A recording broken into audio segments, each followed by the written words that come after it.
So hey everyone, this is Stephanie from Hope and Love Radio, and today I've been interviewing Stuart Bedford, a singer-songwriter from the UK. So Stuart, tell us a little bit about yourself and your music. Okay, well, I sort of got into music when I was around 12. I went watching Green Day in Manchester, in the UK, obviously. And I remember just being absolutely amazed. It was the first live show I'd ever been to. And I just remember thinking, that's what I want to do. I was 12 years old, then I'm 37 now, so that was a long time ago. I started writing songs shortly after that. I got my dad to buy me a guitar.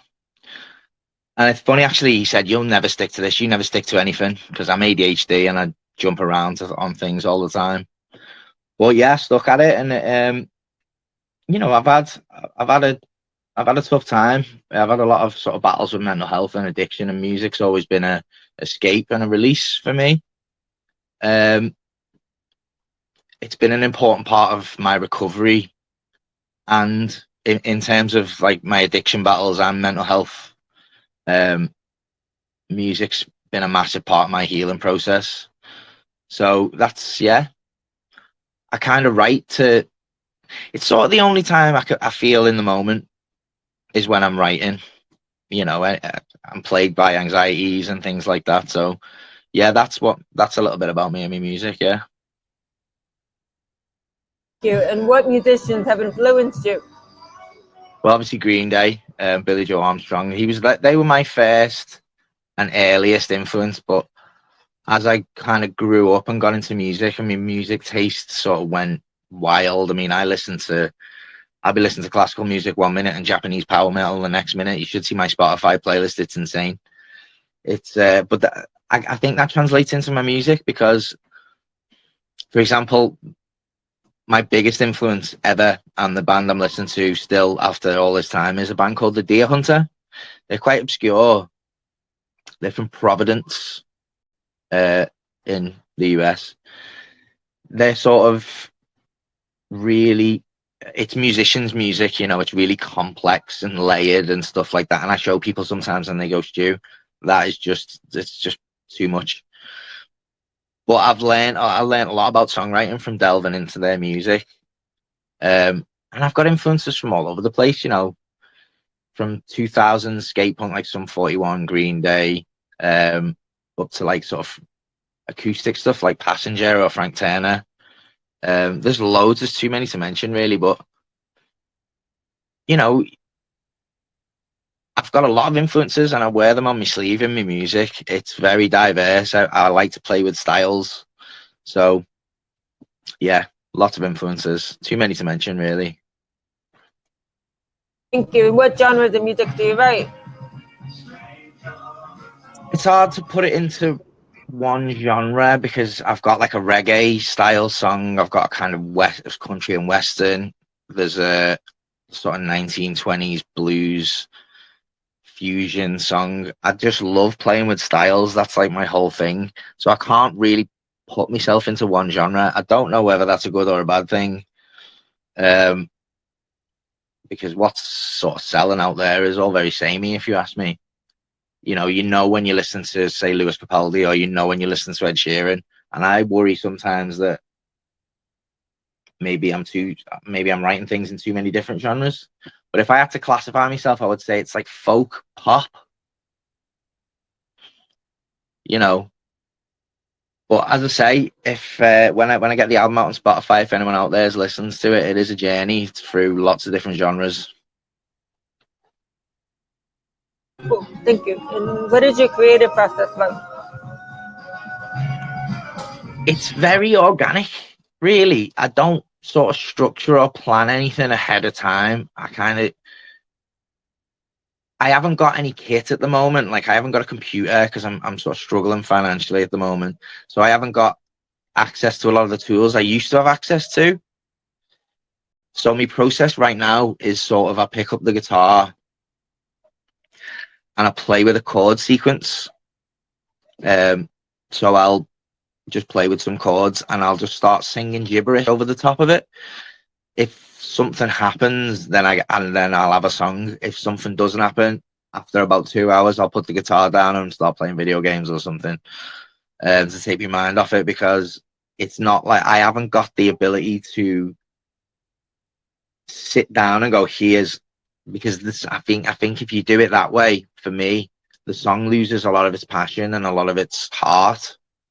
Well, mine do anyway. When I sit down and go, I'm going to structure it this way, and the songs, I'm going to write about this and in this way.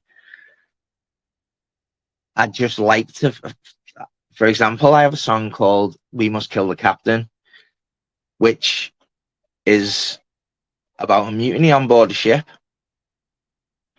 and it's not been produced yet. It's just in a raw demo form, so it's not out there to listen to, but it's kind of like a 3-act story about this crew on a ship that mutiny and take over, but end up dying in the process, killing themselves in the process.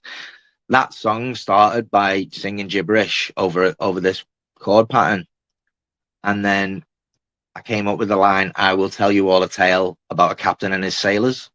Just popped out sort of out of nowhere, and then I went, "Oh, okay," and then the song formed sort of itself. It sort of wrote itself after that. Once I knew that first line gave me a concept, and then the concept wrote itself.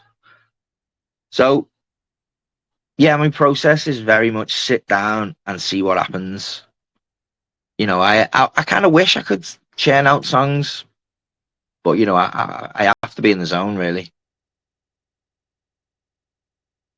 Okay, what challenges have you faced as a songwriter? Well, the addiction, I'm sure we'll get into that side of things in a minute, but I have had addiction battles, and that has been a big challenge as a songwriter, because I can't write when I'm using, Can you tell us a little bit more about that? Yeah, about the addiction. Okay, so I've always had a very addictive personality. Even when I was a kid, I've been addicted to a lot of things. At first, tracing it back, I didn't realize it at the time, but the first addiction was sugar. And I would just eat chocolate all day long and drink full sugar, Coca-Cola and all that sort of stuff. Put loads of weight on. Then I got addicted to weight loss. Lost loads of weight. Lost 10 stone in a year. I don't know what that is in kilograms, but it's a lot. So I got addicted to that. I've been addicted to shopping, sex, gambling. I've been addicted to all sorts. But when I was 27, I got diagnosed with ADHD and medicated. And obviously, it's Ritalin. Basically, it's like methylphenidate, which Ritalin is. And I got really addicted to those tablets, to the point where my mum had to take over administering them, because I was just munching on them all day long. And I sort of didn't see a problem at the time. You sort of think I'm just having a laugh, but then eventually the tolerance got so high that it wasn't enough. And I'd used cocaine casually in the past, sort of recreationally, but I started taking it more and more and more.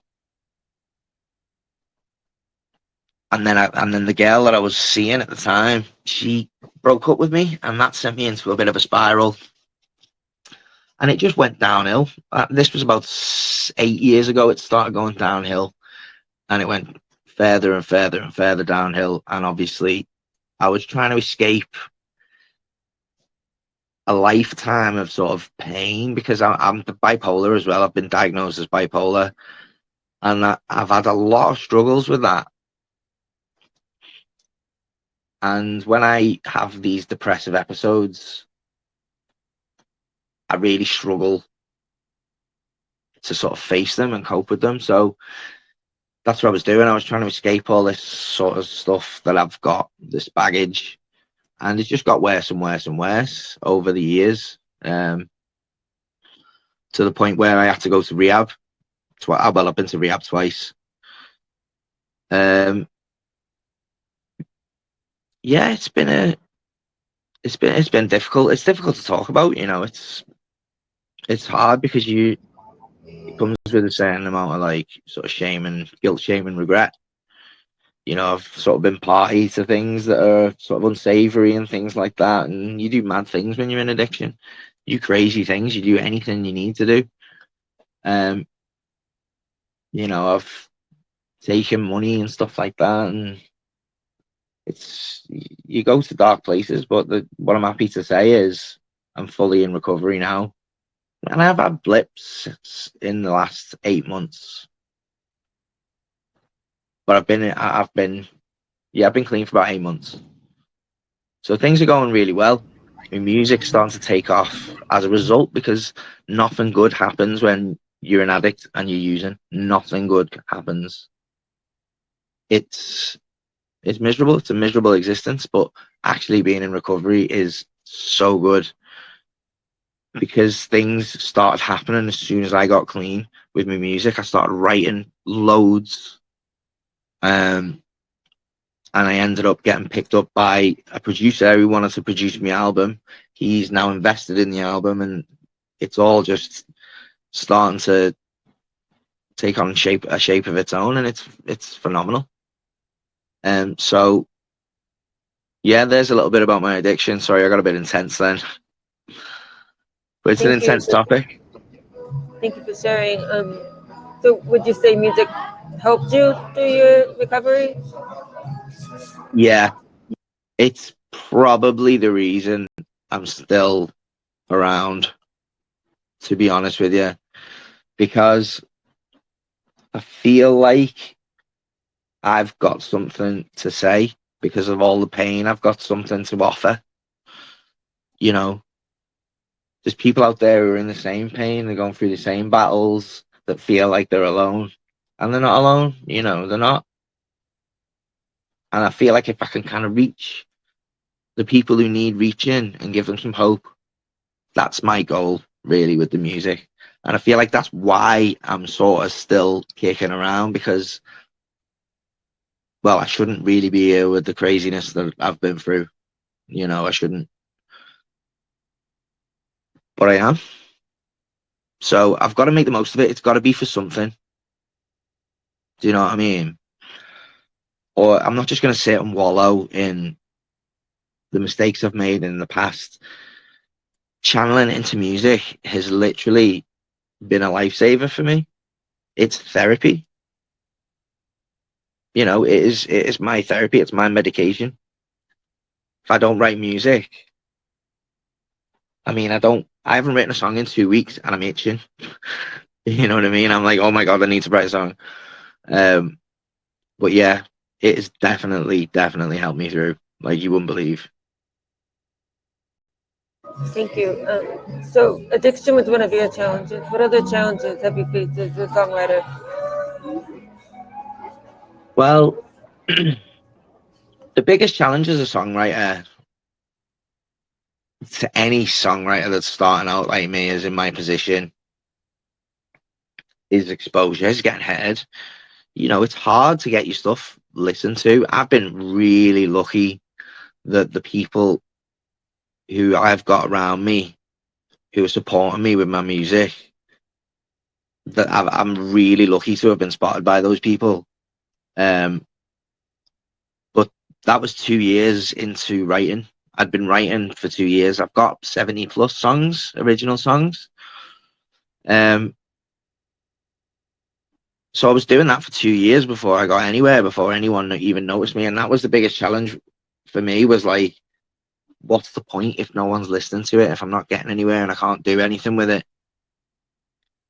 That thought occurs to you as a songwriter. Do I look stupid? I'm posting these songs. Do I just look like an idiot? And it sometimes you go, well, I can't be bothered with this, but then you just don't. You have to keep going. You know, you have to. If you're serious about it and you want it, you will do it. You will. You.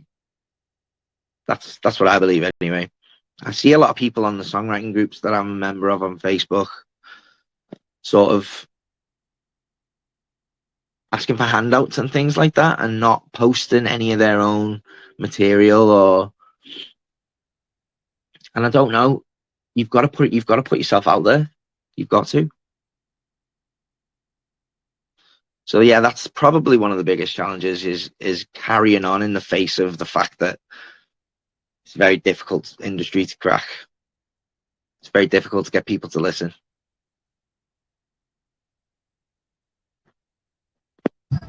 Thank you. What do you wish you had known when you were first starting out?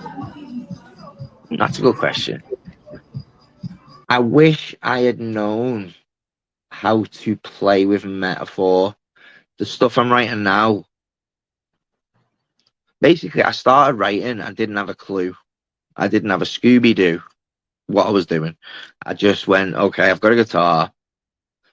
I started writing when I was 12 and stuff like that, but I stopped for years and years and years. I picked up a guitar, and this is like the new wave of stuff that I've been doing for the last 2 years. I didn't have a clue what I was doing, but I just carried on writing. I just started writing, and for better or worse, I've got 70 songs. I'm not saying they're all great. Some of them are really bad, especially some of the early ones. I just wish I could go back, I guess, and say, and just tell myself. I was very literal early on. I used to write about addiction. I'm an addict, and how this addiction's going to win. I don't want it to win, and all that sort of stuff, those sort of concepts. Whereas now, I'm writing about things in metaphor. Like, I've got a song called "She Wants Me Dead," which is about my drug of choice, but it's as if it was a woman who hates me and wants me dead, but I love him. I love her. So it's a metaphor for the same thing that I used to talk about, but I'm saying it in ways that are more interesting now. I think I wish I could go back, tell myself, stop being so on the nose, stop being so obvious.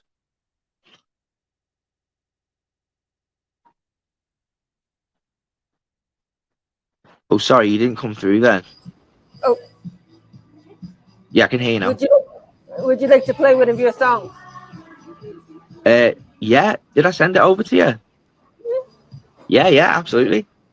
Yeah, sure. Go ahead. Do I just play it on my phone? Um, oh, do you have your guitar? Do you want to play it? Oh, I didn't realize I was. No, I haven't got my guitar. Sorry. Okay. It's okay. Oh, sorry, I didn't realize I was going to be doing one of my songs. It's okay. So, what has been your biggest accomplishment so far? Ooh, the song I've just written called Katie. I wish I could play it for you now. Yeah, it's a song that I wrote about a strong female character who leaves town to follow her dreams. Um, I think it's the best thing I've ever done, and I've done quite a lot of things. I've written a lot of songs, and I've made movies and all kinds of stuff. But this one song is my coup de grace so far.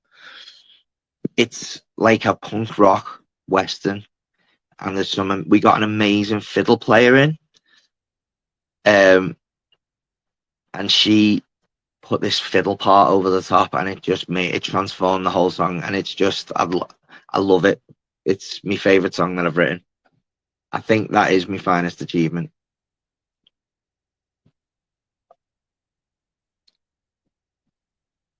Thank you for sharing that. And what do you think helped you become successful? Well, it depends how you define success, really. Um, I'm happy for once in a long time. I've got a great partner. I've got work. Someone has invested in me music, so I'm happy. And I think that's how you should define success. I mean, I think I've got everything I need already. I think I've always had it. I'm a complete person. I always felt like I wasn't a complete person, like there was something missing. And I was searching for fame and money and like, success and all that stuff. But I went through the addiction, I went through rehab, and rehab really taught me a lot about myself and about the reasons why I'm doing what I'm doing. You know, yeah. Rehab was an interesting one because it did change a lot of my perspectives about things. Can you repeat the question? Sorry, I've gone on a tangent there. I'm ADHD, sorry, so sometimes I go on tangents and lose my train of thought. Is there anything else that helped you become successful? What about in your Yes, career? yes, of course, that was the question. Yes. Sorry about that. I don't know. I think a lot of people would say, "Oh, you've been diagnosed with bipolar and you've had a lot of depression and anxiety and you've been through addiction and mental health battles and all this. It's a bad thing." And yeah, it was hard, it was painful, and it was negative. But I think all of that has given me material. And if I look at it that way, you can't pick up one end of the stick without the other. People like my music, they like my lyrics, they like what I'm writing about. Everyone who listens to it basically kind of likes the music and enjoys it. And I think that's because I have material, because I've had all that stuff. I've got all that stuff to write about. My songs aren't all just love songs about no one. You know, there's a lot of them, which is cool. They've got their place and they're awesome. Love songs, ballads, they're great. But I think some of my songs have a bit of substance because of what I've been through, and I think you can't pick up one end of the stick without the other. I think all that stuff was meant to happen, or it got me to where I am. So I think in terms of success, well, I don't think I'm successful yet. I haven't made any money from music, but I don't define success as money anyway. I'm not really bothered about money. It doesn't do it for me. Yeah, I'd love to have loads of money and be able to buy whatever I wanted, but I mean, if you told me I could make a living and pay me bills off music, I would die a happy man. You know, that's all I'm after. I just want to reach people and give people some hope, people who need it.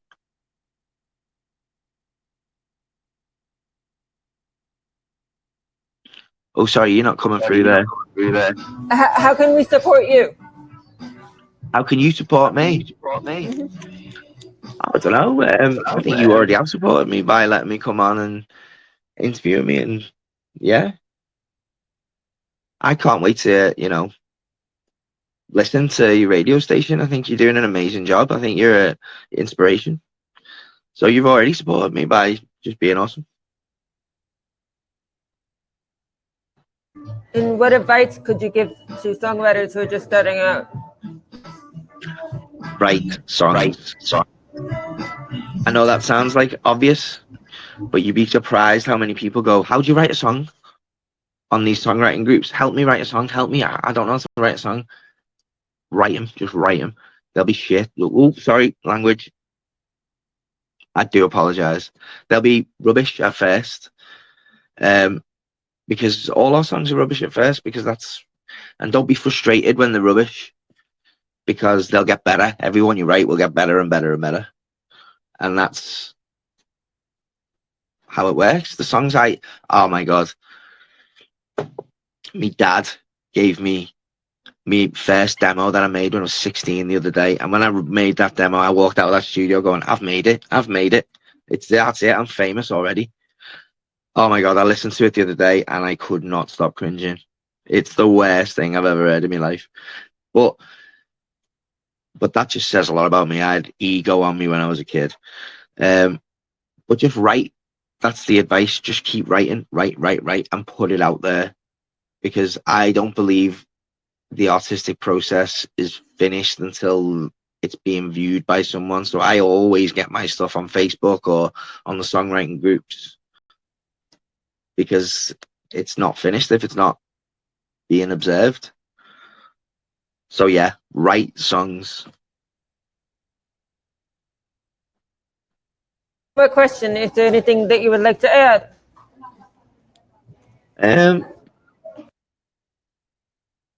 If you're out there, if anyone's out there struggling with addiction or mental health battles, things do get easier. It's a cliche, man. It is a cliche, and it's the last thing you want to hear when you're in the middle of it. Things do get better, but they do, and I'm proof that they do. It's not always easy. Like, it's not always easy. I battle all the time.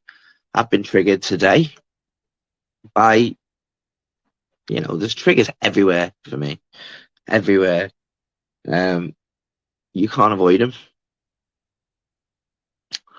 But if anyone's out there struggling, it does get better. And if you stay clean, and if you get clean and you stay clean, stuff will start happening that is positive. It did for me anyway. And I didn't think anything positive could happen for me. Not over the last 6 years. Not when it got really bad. I didn't think anything. I thought I was gonna, you know what I mean? I thought I'm not gonna be, because there was a point for me where I wanted to stop, but I couldn't stop. And that was really scary. And there was a point where I was like, this is going to end badly, but I got clean. I did get clean, and it did happen for me.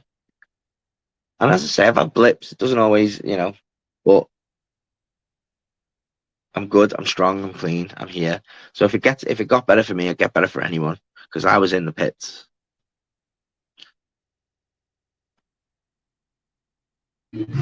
Thank you, Stuart, so much for being here. As for everyone, the interview will be on the radio station tonight at around 7:20. Also be on Facebook, LinkedIn, and YouTube. And we thank everybody for listening, and we hope to speak to you all soon. Take care. Bye. Hey.